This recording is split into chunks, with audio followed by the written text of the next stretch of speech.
In a small village surrounded by mustard fields, there lived a girl named Sana. She was 11 years old, and every evening, while other children played in the dusty streets, she would sit outside her house, staring at the small television in her neighbor's window, watching news reporters speak confidently on screen. One day, she whispered to herself, "I want to speak like that. I want to tell people stories." But dreams like that felt impossible for a girl in her village. There was no proper school beyond the 5th grade nearby.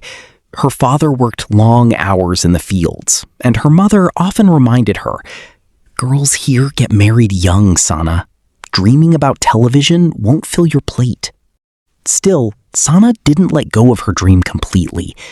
She couldn't attend a big school or learn from a real teacher of journalism, but she started small.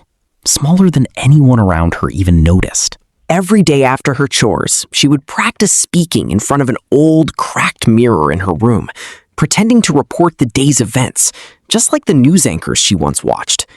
She used an old notebook to write short reports about things happening in her village. A new well being built, a farmer's good harvest, a wedding celebration. Her neighbors thought it was just a child's silly game. Her own brother teased her, calling her Reporter Sana as a joke. But Sana kept going, every single day, even when there was no one to listen, even when it felt pointless. When she turned 13, a small local newspaper visited her village to report on a water shortage. Sana, curious and unafraid, approached the visiting journalist and asked simple, thoughtful questions about his work.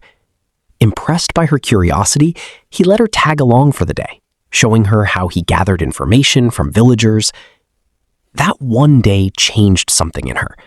She began practicing even harder, not just speaking, but learning how to ask better questions, how to listen closely to people's stories, how to write clearly and honestly. Years passed.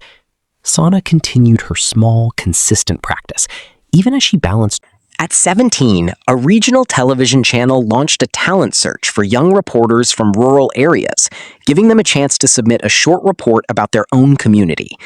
Sana, remembering years of quiet practice in front of her cracked mirror, recorded a video about her village's struggle to access clean drinking water, using nothing more than her older brother's basic phone camera.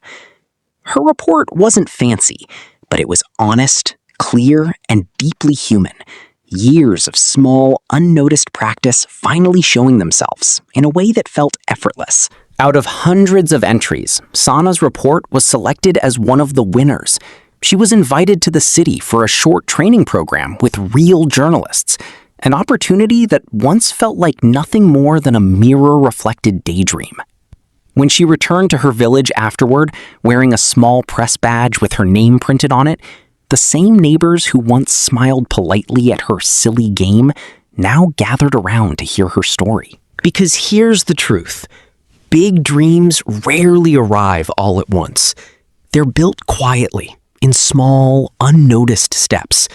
A girl practicing alone in front of a cracked mirror, refusing to let her circumstances decide what she was allowed to hope for.